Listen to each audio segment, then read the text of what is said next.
Hi everybody, sorry for delay. I miscalculated my time on the bike. Sorry for that. I'm getting, whoa, already 2 people waiting. Hello everybody. As you know, today's topic is to sieve or not to sieve. And I'm trying to start my live, but I don't see the live on. Okay. As always, I have some technical issues. This is how it is when you use 3 sources to communicate with you. So I'm gonna try to reset my Facebook, and I'm right with you. So the topic is sieve or not to sieve. I'm waiting you to connect. Wait a little bit longer because I see there are not many of you yet there. And try to figure out in the meantime why I don't have the option of live on my Facebook. Okay, if anybody of you know why there is no live anymore on Facebook, can type me please, because this is really weird. And I would like to be able to be live on Facebook. I will write down on Facebook that I have a problem with live.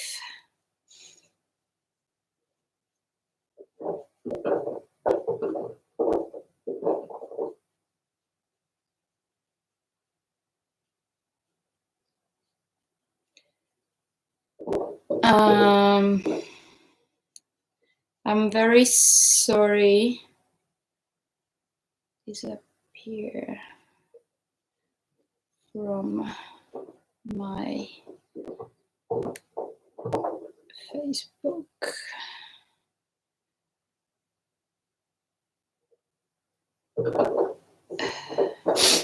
Okay.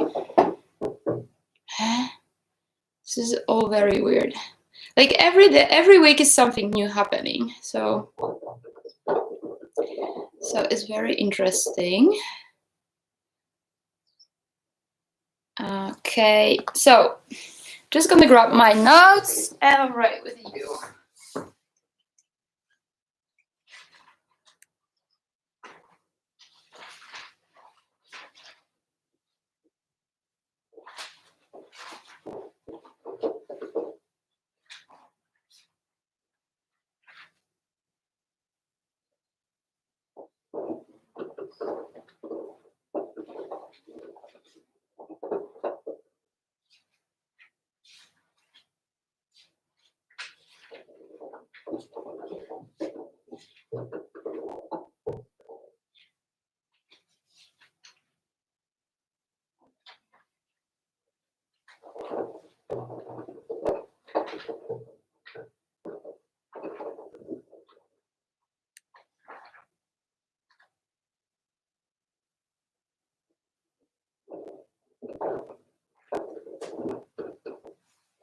Okay, today is Murphy Rules Day.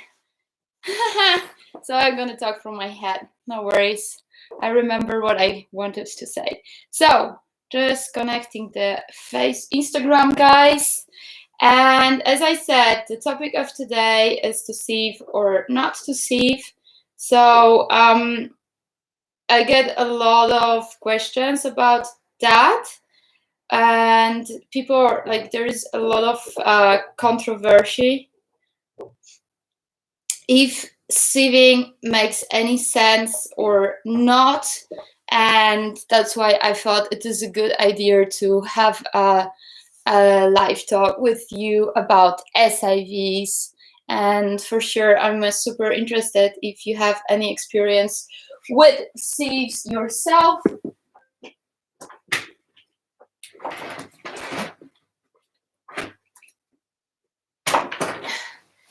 because so as always, I'm starting with oh my god, I'm so late. So okay, at least Instagram will work. So my format, as you know, is that I am first talking a little bit from my experience and sharing my ideas, and then I am waiting for your question, and I would like you to share your experiences with me. Sorry, that was supposed to be finished when I come back home.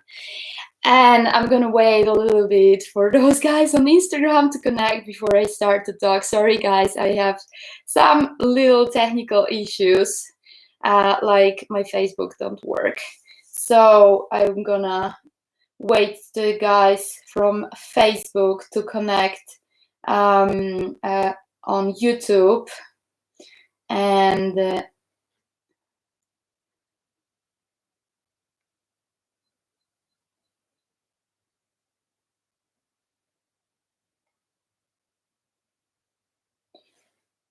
alrighty, and I'm ready to go. Okay, so first, as usually, I'm sharing my own experience. So my own experience with SIV is like this: that I started to fly 1999, so quite a long time ago. And when I started to compete, it was 2000, and I did few first competitions in 2000, and then really seriously in 2004. And this season, I did like 5 comps, and I realized that I've heard about SIVs, and I have heard what it's all about, and I thought, like, if I want to compete seriously, if I want to fly on high level, then I should do a SIV before I go into serious competitions. So that was in 2003. So in 2004, I already planned into my season 1 SIV, and my first SIV I did with Xandi Menshu. And Xandi Menshu was just starting with his SIV's business, and we did it on the Garda Lake. If you don't know who Xandi Menshu is, he used to be competing on Acro World Tour, and I think he was even vice-world champion in aerobatics, and he's a really, really great educator. Like, his way of explaining things is amazing. I'm just gonna do small stop to say hello to the Instagram guys.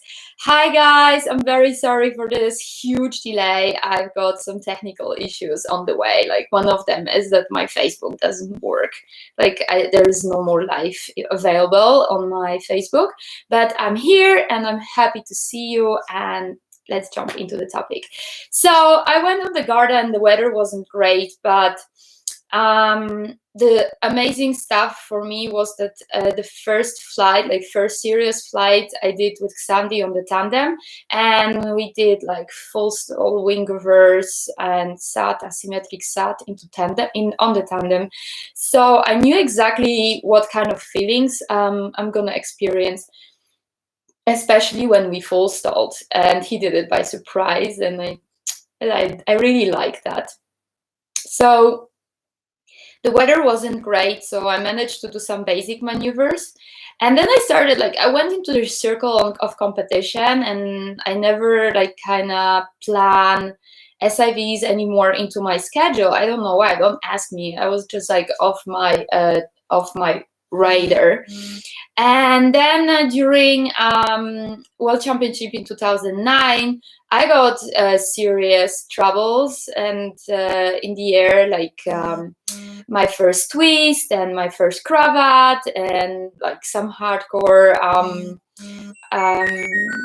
I don't know how you would say it, like hardcore situations, and it really made me scared, and it took me pleasure of flying for a while, and I was really, really scared to fly for next season. And after a year, after a winter, I decided I gave second try to paragliding, and then I realized if I want to be serious, I need to do SIV.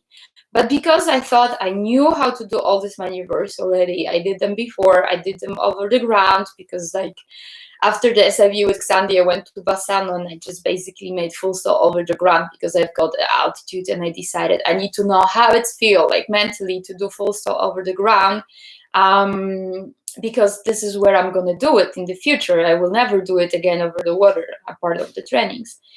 So I knew how it feels, and I wanted to just do all of this on my own.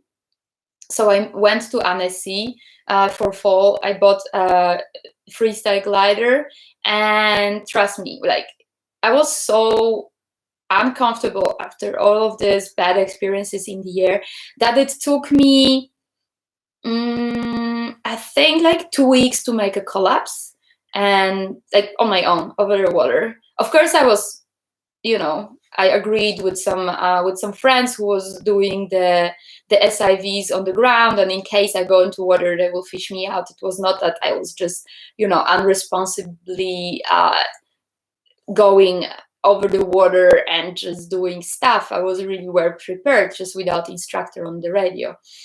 And it took me really like 2 weeks to get the courage to do collapse and frontal and feel comfortable with that. And then in between, I was always flying in thermals and practicing wingovers and spirals and stuff like this, which I didn't need water for that. And then the season was ending, and you need to go to, like, there's almost no SIVs anymore, and I still didn't do my full stall, and I went over the water and just like, okay, babe, now or never, and boom.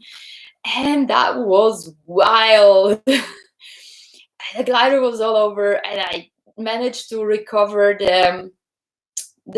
I waited him to go straight, and I went out of the full stall. I landed on the beach and asked the acro boys, like, hey, what did I do wrong, and they explained me the new way of doing full stalls, that the old-fashioned way, the new gliders don't like. So I went up again and I did it again, and then I realized, okay, I want to really schedule in next season at least 1 month over the water for training. And the next year I did the SIV with Sandy again, and I did with him, I think, 3 days, and then I spent another month practicing the maneuvers, because, I mean, like, since you know how to do it and you know how to do it good, then the rest is just question of time. And Sandy always say, before you go to acro, before you move anywhere with this type of training, you need to be comfortable with full stalls. So my approach was, okay, I'm gonna go stay there and practice my full stalls. And that was a mental game for me. I was not anymore the person who would go over the water and just like, okay, let's do it. It was, every full stall was for me a kind of emotional moment. And then the season ended again. So then I planned for myself 1 month of SIVs 3 years ago, because I felt like this is what I'm missing.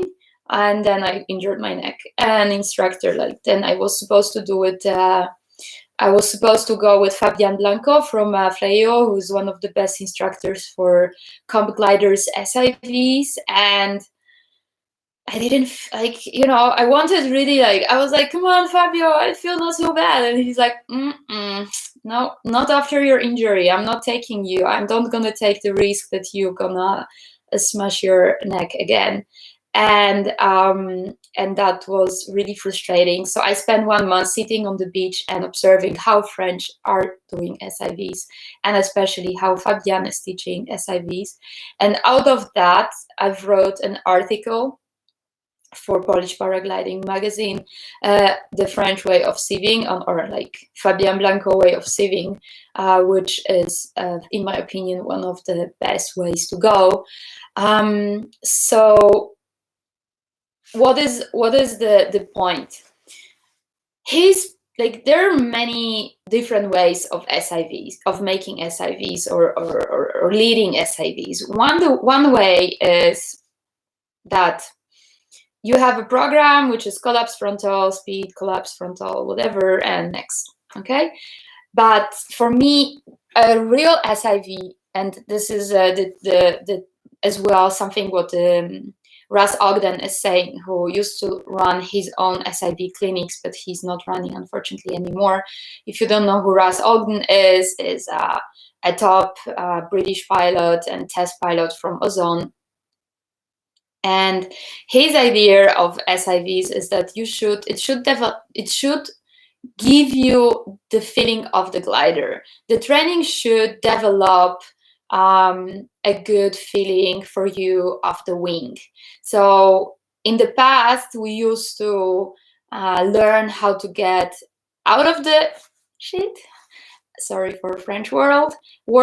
So when the glider collapses, what to do. And now during the SIV, we should learn how to not get into the trouble. So it should improve your feeling for the glider. So the Fabian Blanco, how he's teaching, if he's getting a new student, for sure he is starting with the pitch and pitch control, rolling, which are like, you know, pitch is this, like when you go like boom, boom, boom. And you can do this as long as far, like this is the pilot, this is the wing, and then okay, this my big finger is the pilot, the top is the wing. So you basically go like a delphine movement, something like this, braking and releasing brakes. I will not explain you how to do it precisely, because in my opinion you should go to SIV and learn it in SIV. So you start with this, and you let the glider go as far in front till you get the collapse. So this is the first thing. Like then you have like rolling, then you have like basic collapses, then you have a frontal. Then he is now never doing full speed collapses, because with the more and more wings having sharp nose and this kind of construction, the full speed collapses are much more violent than the one which you would get ever in the nature. So he's always doing only 50% collapses, and I guess in ozone gliders this is something what you have in the manual for SIV. And then you get like auto rotation, which is basically doing collapse and going with your body into the side of the collapse and looking what's happening. So you're gonna go into kind of like spiral and then going out, and you are doing like spirals and this kind of things. When he gets guys with the better wings and the better pilots, he's basically starting with auto rotation, because for him this is the best check how the pilot is reacting to his commands, and this is the way he starts. And then he's moving on into full stalls and spins. And spin is it can be involunteer when you fly, but spin in the high performance gliders we use to get rid of the cravat, which is much more efficient way than do really full stall or reset, how we call it. So yeah, this is how the SIV looks like. And don't think that the SIV is something really ultra hardcore if you do it for first time in your life, because you see a lot of videos on YouTube which are like this super hardcore situation, people falling into wings and tangling in the lines and almost growing, you know. But as always, people like to post the hardcore stuff on internet. And when you go to a good SIV, then you will be always playing on the edge of your comfort zone, but never go over, because this is not the point. The point is to learn, to improve your skills, to improve your feeling of the wing. and that's it. So as a beginner, you will do baby steps. As advanced pilot, you will do baby steps. And you know, not every pilot is a natural. Like some pilots need more time to learn. Like some even top pilots spend a lot of time over water, falling into water before they, like if they are stubborn, because if they are not, then they just step down and take easier glider if they don't have the skills to do all the maneuvers straight on the top performance glider. And they practice, you know, they practice. Right now the situation is like the top pilots in the world, like French, they all see like national team, whether like either they are as test pilots or they are doing at least one SIV a year, plus they are flying acro, plus they are flying speed riding. So this gives you a huge variety of different feelings under the wing. Then when you look at the Italians, like a lot of young Italians are doing SIVs or acro and test pilots.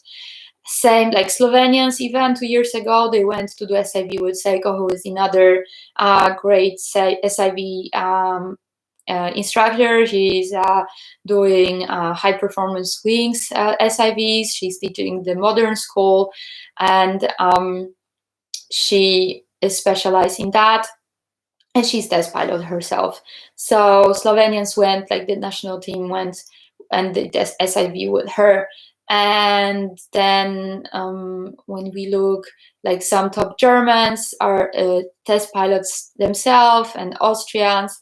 So that's the reality. I mean, all very, very good performing pilots in every conditions are working on their skills over the water and putting themselves into this kind of uncomfortable situations, because you want to be efficient. When something happens in the air, you don't want to have the situation that you are like scratching your head, like, what should I do with this shit? Okay, I'm throwing the rescue because it's too late. No, you want to be like, it should be automat and reset and go and next. Okay. So what to think about? When I choose SIV school, for sure getting good information if it's the right one for me. If you're doing your first SIV with some easy glider, probably most of the schools will be okay. But if you are having some high ANC glider, or you have ND or CCC glider, then you should consider going to somebody who is really knowing what he's doing, and he's flying this type of gliders himself, and he's going over the water and testing them before he make any maneuver with you. What is very important as well, that before you go to SIV, read the manual of your glider, because if you have some other wings or you have some high performance wings, you might need folding lines. Folding lines are like, imagine you have a front of your glider, and normally the lines were on the nose and on the leading edge, but with the shark nose, the lines, the A lines are removed more back on the glider. So when you pull collapse or frontal this way, this is already as aggressive as if you would do it with a full bar on the old-fashioned gliders. That's why for certification and for SIV, you will be advised to have folding line set, which is like another line, another row of lines in front, on which when you pull, then the whole maneuver will be more realistic. So you should get yourself this kind of set if your wing is requiring a folding line set for SIV. The next thing is that you should never do any type of SIV over the water without a live vest. I really love the live vests, which are the automatic. So basically, when you have contact with water, they're just opening itself. because they're super comfortable. You don't have like normal life vest, which you would have on the boat when you rent a boat to go sailing. You have like this floating huge thing, and it's not like, it's reducing your movement. The automatic life vest is just basically a tube around you, have a handle to pull like on airplane, you know, like this instruction which you have on airplane. When you go out of airplane, pull, and then you have this blowing device. So basically the only difference is that it has a sensor inside of humidity, and it's gonna open itself.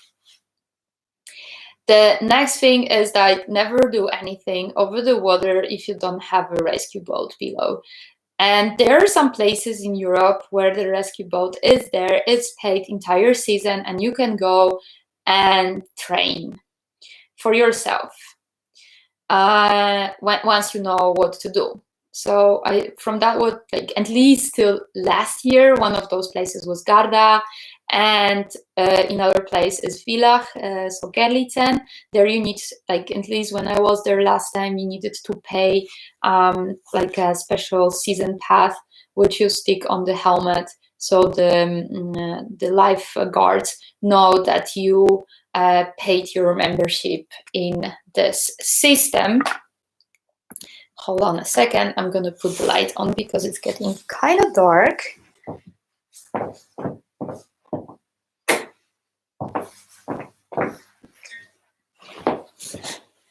Alrighty, so okay. What is the other thing? Like, I got a question last week. What if you get scared when you do SIV, and how does it look really? Basically, when you go to, like, if you never SIV, this should look like this. That the first day you have like check of your gear, if your rescue parachute is packed well, if it's gonna open, you do a throw training, so you know how to find your parachute, where it is. You putting as well the floating piece of foam on your handle, so you don't lose your cover of the parachute. And you will have a theory lesson, so all the maneuvers will be explained and shown for the next day. And of course, the instructor will ask you about your experience from before and your objectives for this training. Then every day, like every flight you do, after the flights, usually you have like debriefing. Some instructors do very short debriefing on the radio, and they do big debriefing at the evening. And in Annecy, actually, all the schools I see, they are doing debriefing straight after your flight, and then you discuss stuff. And if you don't feel comfortable with something, you can do something easier, or you can have a private talk with the instructor, and you will find a way to do it the pleasurable way for you, because this is your time. The instructor is there for you and is there to help you. Another good point is, before you go to SIV, think about putting your protector into plastic bag and make it waterproof, because once you land in the water, it's dry really long. It's a foam, so you know it's gonna dry a long time. And if you land in the water, dry well your equipment and pack well your rescue. But this is where your instructor gonna help you. So this is another question which I get a lot, is how realistic SIVs are and how much it's gonna give me if I do it for my flying. And my opinion is that, of course, when something happens in the air, it happens because it's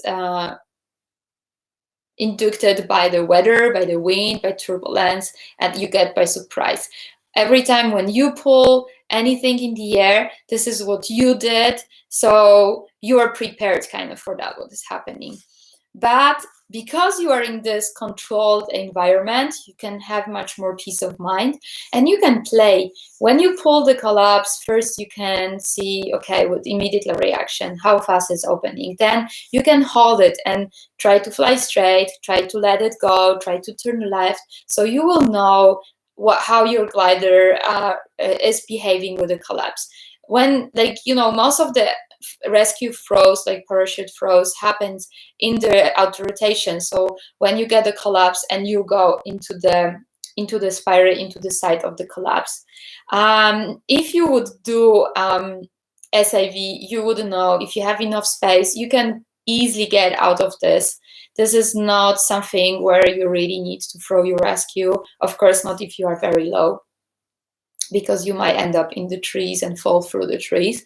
So if you are low, always throw the rescue. If you have height, you still have time to do something to not end on your parachute. And you're just learning reaction. You learn your automatic reaction, and this is like priceless, because once you are flying cross country, you don't want to scratch your head, as I said. And another reason why it's important to SIV, for me, this super good thing is this reset and spin technique. So reset is a quick full stall, because, for example, we were on the World Cup in San André les Alpes, and we are flying through the lee side, like not into the lee side, but from the lee side of the mountain over the ridge. And one of the guys in the group get a really big collapse, like frontal and cravat. And, you know, he did reset. It took him less than 50 meters, and he continued on the task.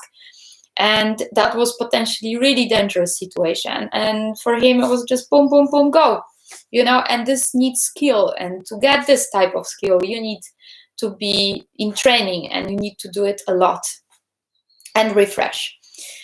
So definitely advisable doing SIVs. The another question which I get a lot is how often? My opinion, you should do it at least every time you change the glider, so to know your glider. And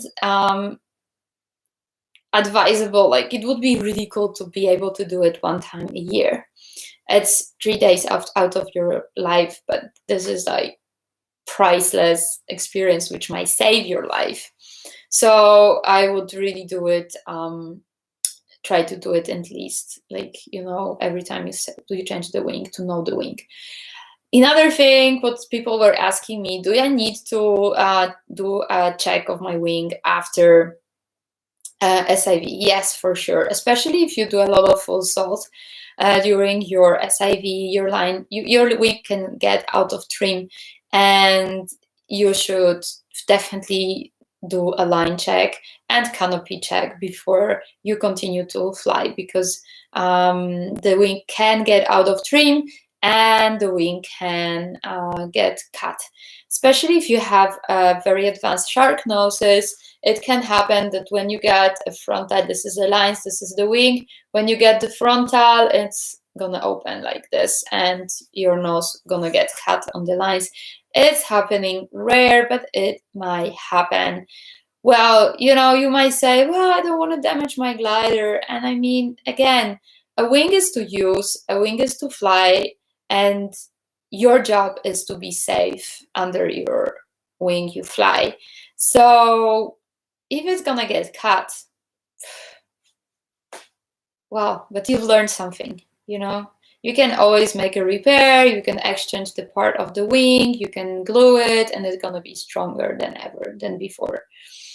Okay, so yeah, I think in the speedy mode, that would be this about the SIVs. I would like to hear your experience and your ideas about SIVs, at least on Instagram. I know some of you are not registered on YouTube, so you cannot comment. So those of you who are like, so yeah. So the question is, how are your experiences with SIV, and what your reflections are or your questions?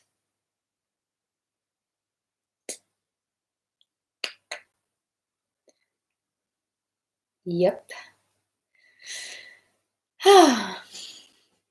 You have to type in the comments so I can read it. If you think the question, I can't.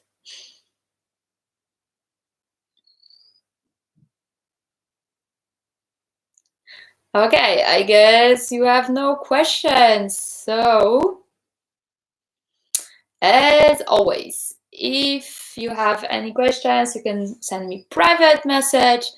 And next week, of course, I will be back here for you with another topic. And I think next week I'm gonna talk about mental attitude in flying, and exactly speaking about some tasks where I was flying in front and some tasks where I flew at the back, and catch up the front and still did good in the task, and how I'm doing it, what is my mental setup. And yeah, so that's the topic for next week, how to deal with the mental pressure in the air and still stay focused and motivated. So thank you for joining me today. Once again, sorry for the delay. Technique. And bye. See you next week.